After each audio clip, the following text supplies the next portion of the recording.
Halo semuanya, selamat datang dalam mata kuliah farmakologi. Dalam mata kuliah ini kita akan banyak membahas tentang obat. Cukup menarik karena kita tahu obat itu bagian dari medis dan farmasi, tetapi kita di keperawatan juga mempelajarinya sebagai satu mata kuliah, yang artinya mata kuliah ini sangat bermanfaat untuk mempersiapkan kalian juga nantinya dalam praktek klinik, agar dalam pemberian obat kita dapat memberikan dengan aman, dapat mengevaluasi dan dapat memahami bagaimana kerja obat dalam tubuh pasien. Nah, apa itu farmakologi? Farmakologi itu berasal dari dua kata, yaitu parmakon dan logos. Parmakon artinya obat dan logos adalah ilmu pengetahuan. Jadi secara harafiah, ya farmakologi itu adalah ilmu yang mempelajari tentang obat. Artinya bagaimana interaksi obat dalam tubuh dan bagaimana tubuh memberikan reaksi terhadap obat. Ini yang akan kita pelajari selama kurang lebih 8 minggu ke depan. Nah, coba perhatikan slide berikut ini. Di dalam slide ada beberapa logo, yaitu dari kedokteran, kemudian farmasi, dan juga WHO. Perhatikan apa yang menjadi kesamaan di sana dan kemudian bandingkan juga dengan logo keperawatan, yaitu PPNI. Satu hal yang sama di sana adalah gambaran seekor ular yang menjadi simbol. Nah, seperti di awal saya sampaikan bahwa obat itu adalah bagian dari medis dan juga farmasi. Berbeda dengan kita di keperawatan. Nah, kenapa mengambil simbol ular? Kita diingatkan pada kisah Israel dan Musa di Bilangan 21 ayat 8. Nah, saat itu ada dua jenis ular. Yang pertama, ular yang memang memagut umat Israel dan bisa menyebabkan kematian. Dan kemudian ular yang dibuat oleh Musa, yaitu ular tembaga, dan siapa saja yang melihat ular tersebut, maka ia akan tetap hidup. Nah, kisah ini memberikan gambaran kepada kita bagaimana peran obat. Ya, obat itu memiliki dua sisi. Dia bisa menyembuhkan, tapi juga bisa mematikan. Itu sebabnya perawat sebagai orang yang langsung memberikan kepada pasien itu harus benar-benar memperhatikan safety. Ya. Obat kalau salah dosis, berlebih sedikit, atau misalnya cara pemberiannya salah, obat IM kemudian kita berikan menjadi IV, itu akan membawa dampak buruk kepada pasien. Jadi obat memiliki dua sisi, bisa menyembuhkan jika diberikan dengan benar, tapi bisa juga mematikan apabila kita salah satu dari profesi, baik itu kedokteran, farmasi, ataupun keperawatan, melakukan hal yang salah untuk obat ini. Selanjutnya kita akan bahas sejarah tentang obat. Setiap orang yang sakit tentunya akan mencari obat atau mencari pengobatan. Dua hal yang berbeda karena kalau pengobatan itu tidak melulu bicara tentang obat, karena pengobatan bisa juga dilakukan dengan cara lain. Ya, misalnya seperti dipijat atau dioperasi. Tapi memang sebagian besar menggunakan obat. Nah, zaman dahulu nggak ada itu ilmu obat-obatan atau ilmu pengetahuan yang terkait dengan obat. Pada zaman Yunani, pendeta itu merupakan orang yang dianggap memiliki kemampuan untuk kesejahteraan rohani dan jasmani. Baru kemudian lambat laun fungsinya ini akan diambil alih oleh tabib yang memperoleh pengetahuannya secara intuisi. Nah, pada tahun 400 sebelum Masehi, mulai ada sekolah kedokteran, yaitu Hippocrates, yang kemudian dilanjutkan oleh Galenus. Nah, saat itu muncul ilmu galenika yang mempelajari pengambilan saripati tumbuhan untuk digunakan sebagai obat. Baru kemudian pada pertengahan abad ke-9 itu ilmu pengobatan dan ilmu obat itu dipisahkan. Nah, baru pada tahun 1240 maka resmi berpisah itu yang namanya profesi farmasi dan profesi kedokteran. Tapi dengan tujuan yang sama, yaitu menolong pasien yang sakit. Nah, penyakit dan obat itu hal yang rumit. Jadi memang perlu kerjasama pihak-pihak terkait yang merawat pasien, mulai dari dokter, mulai dari farmasi, dan juga keperawatan. Nah, apa itu obat? Obat ini adalah satu zat yang bisa digunakan untuk beberapa tujuan, ya. Misalnya tujuannya adalah untuk menetapkan diagnosa. Nah, obat-obat ini kalian bisa temukan misalnya dalam pemberian obat-obat selama pasien mau menjalani CT scan, ya. Itu untuk menetapkan diagnosa, bukan untuk menyembuhkan penyakit. Kemudian ada juga obat yang digunakan sebagai pengobatan, ada obat yang digunakan untuk sebagai pelunak sesuatu, ya, misalnya vases, atau kemudian untuk pencegahan penyakit seperti misalnya vaksin. Lalu kemudian ada obat yang menjadi alat kontrasepsi.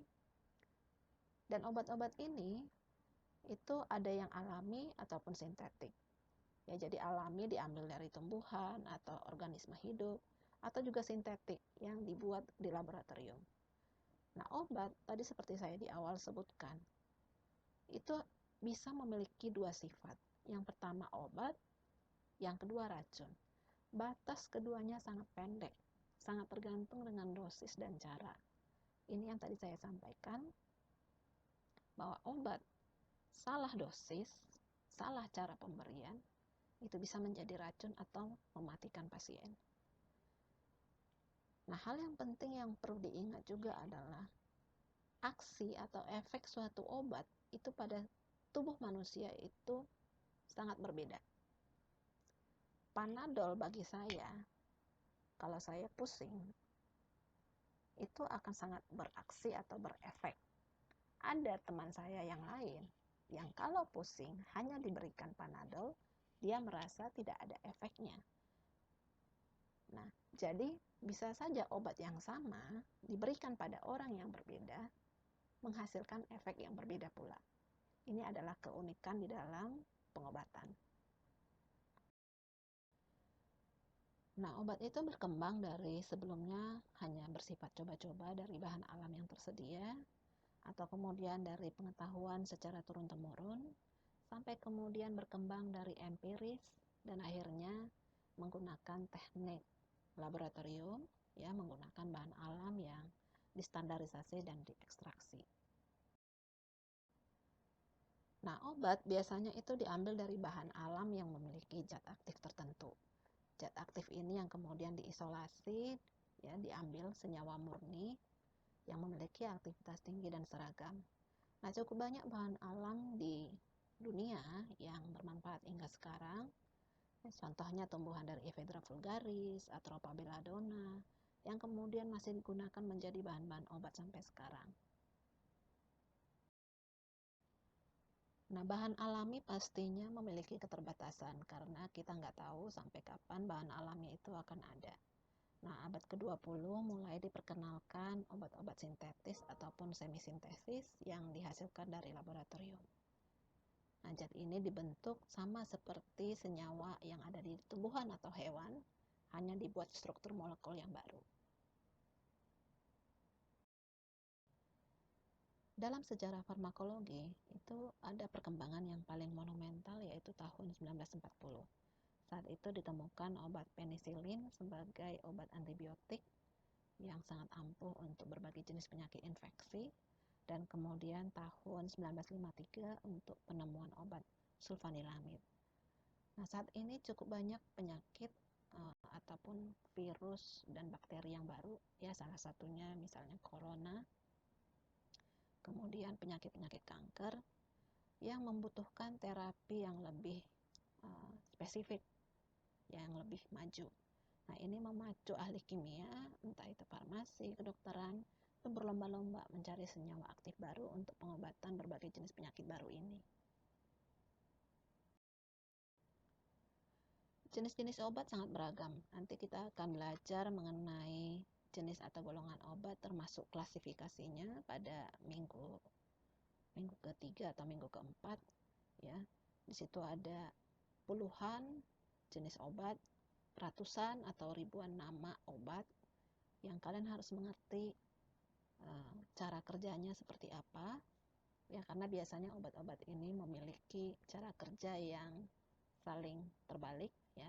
Misalnya ada obat yang mencegah perdarahan, tapi ada juga obat yang mencegah supaya darah tidak mengental. Dua hal yang saling bertolak belakang ya. Nah, proses penemuan atau perkembangan obat itu sangat kompleks, lama, dan melibatkan banyak ilmuwan. Jadi kalau satu substansi obat yang berkhasiat ditemukan, lalu rumus kimianya diketahui, sifat fisika kimianya juga diketahui, maka obat ini akan diperiksa dan diuji coba. Dan uji cobanya nggak langsung ke manusia, harus lewat binatang dulu. Ya, jadi diketahui bagaimana sifat farmakologinya, cara kerjanya, termasuk untuk sifat racun atau toksikologinya, kemudian distribusi obatnya, lama aksi obat, dan waktu mulai obat memberikan efek. Jika semua uji coba pada binatang ini baik, berjalan dengan bagus, baru obat tersebut diuji cobakan ke manusia. Dan jika sudah diuji cobakan ke manusia, berjalan dengan baik, baru obat ini boleh diproduksi dan beredar. Nah, dari mana saja sumber-sumber obat? Obat itu bisa bersumber dari tumbuhan, contohnya obat jantung atau digitalis, atau kemudian obat kinin, kina ya, obat untuk malaria. Kemudian bisa juga dari hewan, yaitu insulin, bisa dari mineral, dari mikroorganisme sendiri, ya, yang kemudian dikembangkan jadi obat antibiotik atau kemudian vaksin. Kemudian bisa juga dari sintetis kimiawi di lab, dan kemudian bisa juga melalui bioteknologi. Nah, ini adalah sumber-sumber obat. Nah, tadi kita diskusi bahwa obat itu selain bermanfaat, bisa juga merugikan dan membahayakan. Membahayakan kenapa? Karena bisa salah menggunakan atau disalahgunakan. Ini adalah dua hal yang berbeda. Kalian harus paham kalau salah menggunakan artinya bisa kesalahan pemberian atau kesalahan persiapan. Tapi kalau disalahgunakan, maka seseorang sebenarnya tahu obat itu fungsi dan cara kerjanya seperti apa, tapi kemudian digunakan untuk hal lain yang merugikan kesehatan. Ya. Nah, karena itu perlu ada upaya perlindungan terhadap obat. Maka pemerintah di negara-negara itu mendirikan suatu badan untuk pengawasan obat. Di Indonesia kita kenal dengan Badan POM atau Badan Pengawas Obat dan Makanan. Nah, kalau di Amerika Serikat kita dengar istilahnya adalah FDA, yaitu Food and Drug Administration. Nah, tujuannya apa? Agar obat yang beredar di masyarakat itu terjamin berkhasiat nyata, aman, bermutu baik, dan sesuai dengan kebutuhan. Jadi semua obat yang beredar di satu negara, ya misal Indonesia, itu harus memiliki izin BPOM. Kita bisa melihatnya di mana? Kita biasanya akan melihat di dalam kemasan obat tersebut. Di Indonesia ada Peraturan Menteri Kesehatan tahun 93 yang memuat tentang wajib daftar obat jadi. Jadi semua obat jadi yang diedarkan atau dijual di wilayah Indonesia harus didaftarkan terlebih dahulu untuk tanda persetujuan Menteri Kesehatan. Apa itu obat jadi? Obat jadi ini adalah sediaan bahan-bahan yang siap untuk digunakan untuk mempengaruhi dan menyelidiki sistem fisiologi atau keadaan patologi. Itu tadi, fungsi atau tujuan penggunaan obat. Nah, apa saja kriteria obat jadi tadi sehingga bisa terdaftar di BPOM? Nah, yang pertama adalah khasiatnya sudah diyakinkan. Keamanannya juga sudah memadai. Dibuktikan lewat apa? Lewat uji klinis dan percobaan binatang atau bukti-bukti lain yang sesuai dengan perkembangan ilmu pengetahuan. Nah, mutu ini yang memenuhi syarat tadi itu dinilai juga dari proses produksi. Sesuai nggak dengan CPOB? CPOB itu adalah cara pembuatan obat yang baik. Kemudian nanti semua obat ini wajib diberikan tanda atau penandaan yang berisi informasi yang lengkap dan objektif, sehingga menjamin penggunaan obat itu tepat, rasional, dan aman. Nah, jadi setiap obat yang beredar itu wajib ada label obatnya. Jadi kita tidak akan temukan lagi seperti zaman dahulu. Itu obat paracetamol 1000 tablet dalam satu satu wadah yang kemudian akan diambil beberapa tablet lalu diplastikin, kemudian diberikan ke pasien. Nah, ini tidak diperbolehkan. Saat ini obat yang diberikan kepada pasien harus dengan label lengkap. Jadi di sana akan ada nama obatnya, kemudian ada indikasinya, kemudian ada tanggal kadaluarsanya, sehingga sangat jelas, aman, dan kemudian tepat. Nah, obat-obat yang tidak didaftar itu dilarang didistribusikan, dilarang disimpan, apalagi digunakan. Ya, kenapa? Karena ini termasuk obat berbahaya. Karena kita nggak tahu obat ini melalui proses yang bagaimana atau berbahan dasar apa. Obat-obat tradisional pun, misalnya jamu-jamuan, itu sekarang adalah obat wajib daftar. Nah, untuk obat-obat tertentu yang keras atau obat keras, itu harus diedarkan dengan pencantuman kalimat harus dengan resep dokter pada kemasan obat.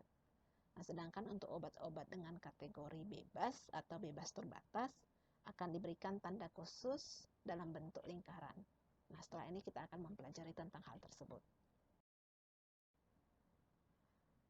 Nah, secara perundang-undangan farmasi, itu ada 4 penggolongan obat.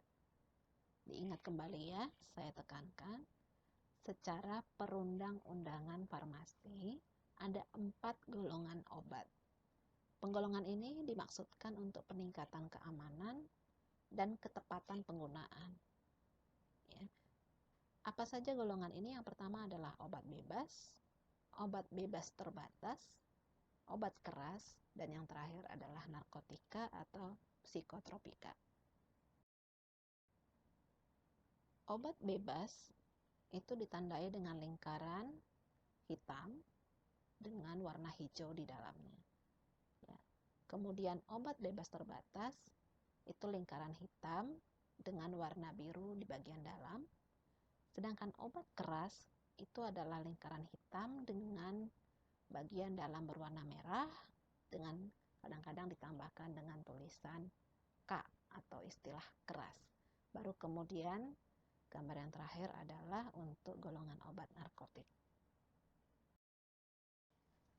Nah, semua obat yang beredar harus memiliki tanda khusus ini di label obatnya. Ya, ini akan membantu membedakan apakah obat ini bisa dijual bebas atau harus dengan resep dokter. Nah, obat bebas adalah obat-obat yang bisa dijual secara bebas. Siapa saja boleh menjual dan di mana saja. Untuk golongan obat bebas terbatas, ini sebenarnya adalah obat keras, tapi jumlah dan kadar isinya terbatas. Itu sebabnya obat-obat ini tetap harus ada tanda peringatan atau P di setiap label obatnya, tapi masih bisa dijual secara bebas. Nah, obat keras ini adalah obat yang sifatnya lebih berbahaya, sehingga untuk memperolehnya harus dengan resep dokter. Kemudian obat narkotik, dulunya disebut dengan daftar obat O atau opiat, ini juga wajib didapatkan dengan resep dokter, dan apotek yang menjualnya wajib melaporkan jumlah yang mereka punya atau jumlah penjualan. Nah, apa saja contoh obatnya? Obat bebas pastinya kalian sudah sering temukan, sering konsumsi, ya, karena bisa ditemukan di mana aja. Contohnya adalah vitamin C, Panadol. Kemudian obat bebas terbatas, ini juga bisa dijual bebas. Kalian bisa temukan seperti obat Dulcolax, Codeine, ya, obat untuk cacingan, Combantrin. Nah, obat-obat yang bebas dijual atau bebas terbatas ini, dalam bungkusnya itu diwajibkan ada penjelasan mengenai cara pemakaian obat, dosis, kontraindikasi, dan efek samping. Jika suatu obat tidak memenuhi syarat seperti ini, maka dia dikategorikan sebagai obat keras atau obat yang sangat berisiko membahayakan. Ya, ini adalah contoh gambar obat yang termasuk golongan obat bebas dan bebas terbatas. Perhatikan tanda lingkaran hijau dan lingkaran biru pada label obat. Nah, contoh obat keras Ini adalah obat-obat yang kalian akan temukan nanti di rumah sakit, ya, obat-obat yang diberikan secara suntikan, atau obat-obat antibiotik, antihipertensi, obat untuk TB paru, ini semua masuk golongan obat keras. Sedangkan obat-obat golongan narkotika itu contohnya adalah kokain, morfin, yang nanti biasanya kalian temukan pada saat kalian merawat pasien-pasien kanker untuk mengurangi tingkat nyerinya, atau juga pada saat kalian nanti praktek di kamar operasi.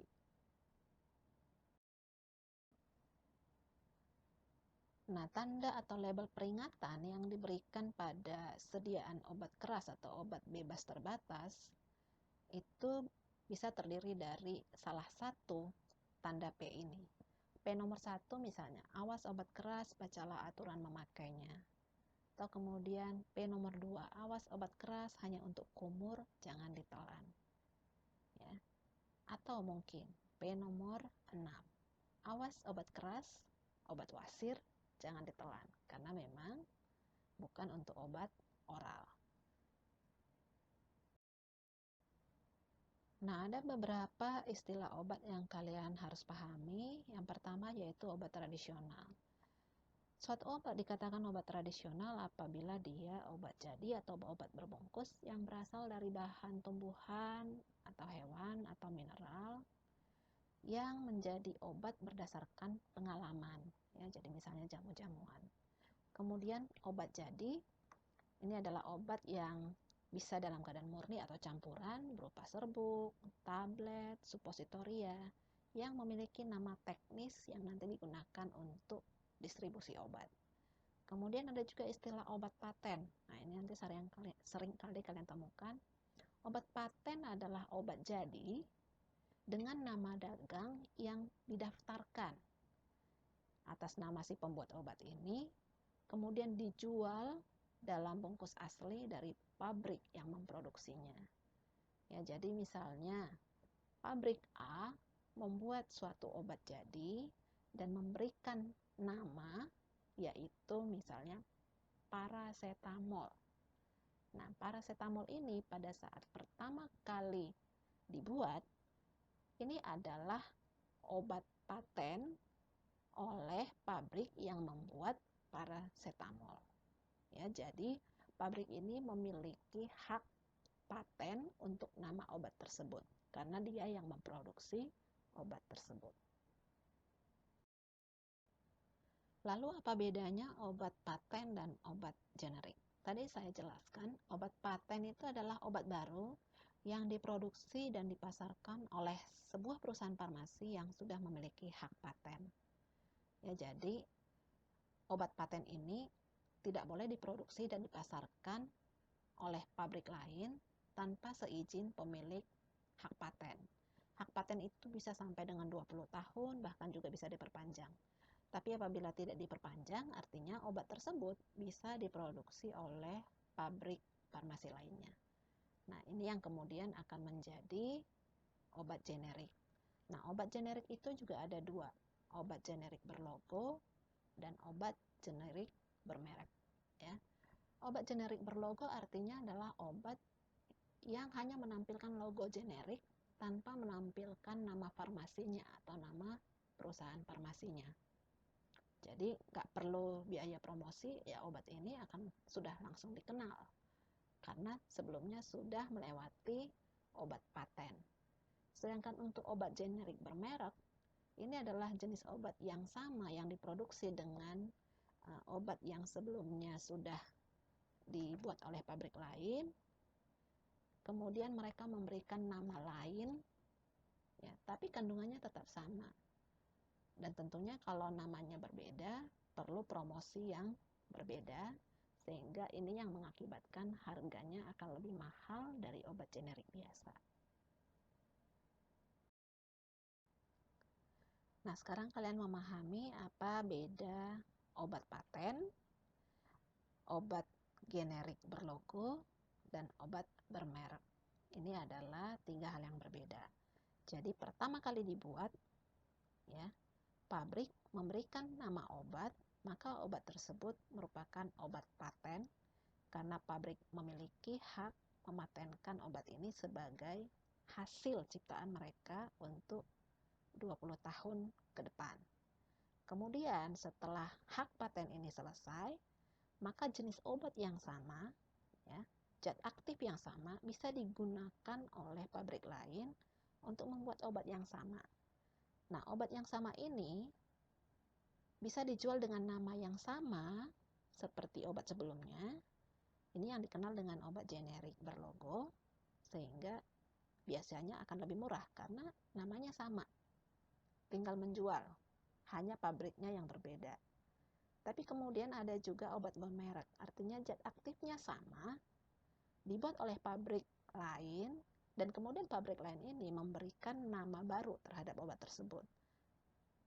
Nah, tentunya ini memerlukan promosi untuk bisa dijual ke masyarakat. Itu sebabnya obat generik dan obat bermerek itu berbeda dalam harga, karena tentunya berbeda dalam marketingnya. Jadi saya kira kalian dari sini bisa paham bahwa sebenarnya ya obat generik itu ya sama saja fungsinya atau manfaatnya.